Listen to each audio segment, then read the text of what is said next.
The Indiana Fever just sent a loud, clear message to the entire WNBA, and they did it without a single quote or press conference.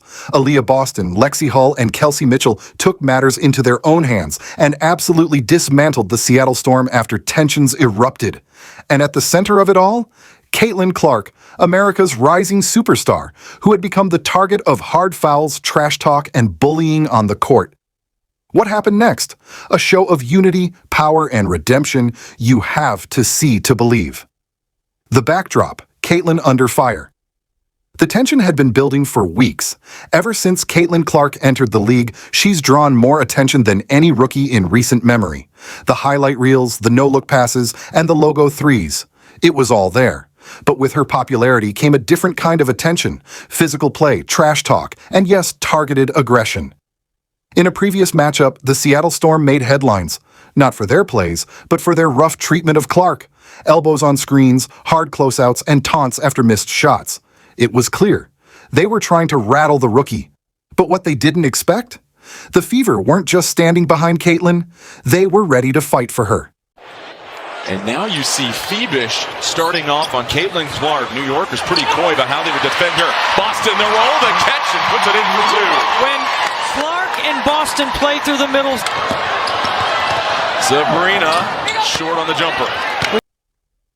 The setup. A rematch with history. Heading into this rematch, the air was electric. Fans packed the arena, many holding up signs like "Stand with Caitlin" and "No more cheap shots."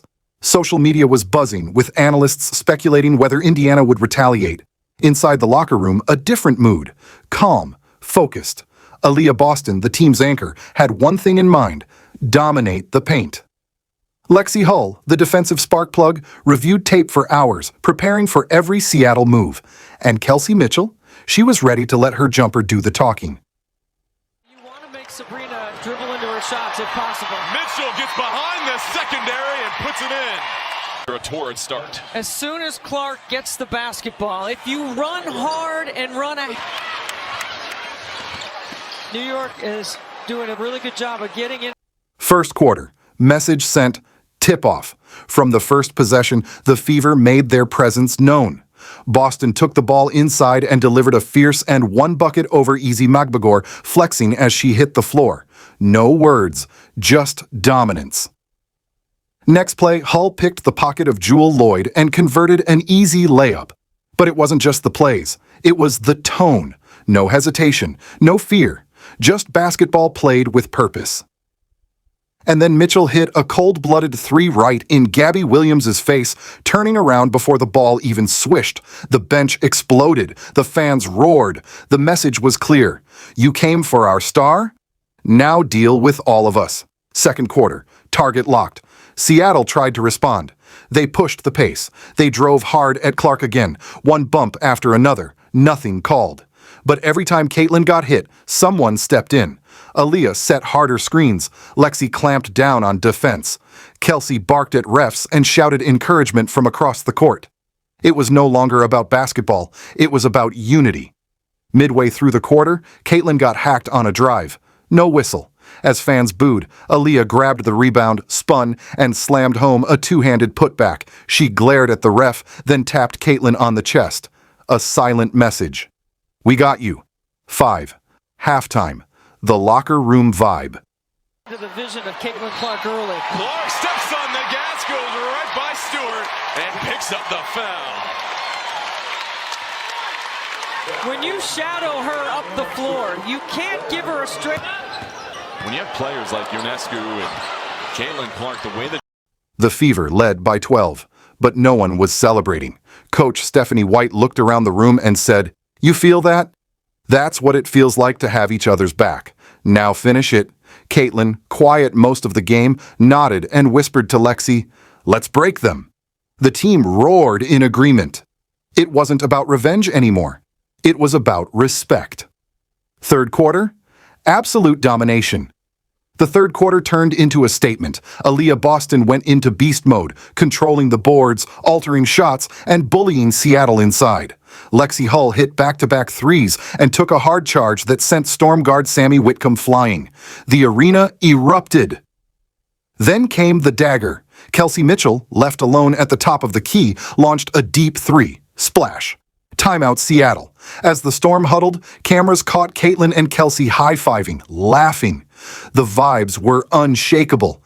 The Fever weren't just playing for themselves anymore. They were playing for one another. You defending your team slants. Boston galloping to the cup. The connection works again. Watch Caitlin do just a good job of that little dribble through. Did a good job communicating their switches right there. Cloud the drive, the dish block. Fourth quarter, humiliation mode. Seattle looked deflated. The pace slowed. The Storm missed open shots, fumbled passes, and lost all rhythm. Meanwhile, the Fever looked energized, feeding off every cheer, every screen, every bucket. Caitlin started dancing around defenders again, this time more confident, more protected. With defenders sagging, she lobbed a perfect alley-oop to Boston, who finished strong and pointed directly to the Fever bench. Boston! And then a collision on the floor, and they're just going to rule this out of bounds as Phoebus was trying to chase after it. Hull sent to the deck. The rebound, and she pushes the pace. Jones. It was a full-circle moment. Post-game reactions. All eyes on Unity. The press room buzzed with anticipation. First up, Aliyah Boston. We're not going to let anyone bully our teammate. Caitlin's part of this team, and we ride together. Then came Lexie Hull. We play hard, but we play fair. If you bring drama, we bring defense. They went through a really detailed defensive scout yesterday. Clark, a tough bucket, and another and one opportunity as she goes window shopping. And finally, Kelsey Mitchell. This wasn't about proving anything to them. It was about reminding ourselves who we are. Caitlin? She smiled, nodded, and said, "This team is everything. I'm lucky to be here." Social media explosion, Fever fans. Rejoice Witter blew up. Clips of Mitchell's dagger 3, Boston's and 1's, and Hull's defensive clinic went viral. That's how you defend your star. Seattle tried to bully Caitlin. Indiana said not today. Boston is a monster. Hull is a lockdown queen. Mitchell is ICE. Even NBA stars chimed in. Athletic, high IQ. And right here, when you get the defender on your hips. Catch and finish, and to your point, those... Damian Lillard tweeted, "Respect the squad. Fever chemistry." The vibe had shifted. The Fever weren't just a team anymore. They were a movement, bigger than basketball. What this means for the WNBA? This wasn't just a great win. It was a defining moment. The WNBA has long battled the perception that it lacks rivalries, energy, or drama. But this game proved otherwise. Right-handed layups. I mean, they have 9 baskets, and I have one officially with 7 right-handed layups. I mean, watch this dime by Clark on a 9. Clark found a hole in the defense. It showed heart, loyalty, fire. It showed that women's basketball isn't just growing, it's thriving. Aliyah Boston cemented herself as the league's most dominant big. Lexie Hull became a cult hero among fans for her grit. Kelsey Mitchell proved once again that she's one of the smoothest scorers in the league. And Caitlin Clark? She didn't have to fight tonight because her team did it for her. Bonner with the steal. Hull with another triple. Hull! Fever rising! After Hull runs the baseline and the steal, and the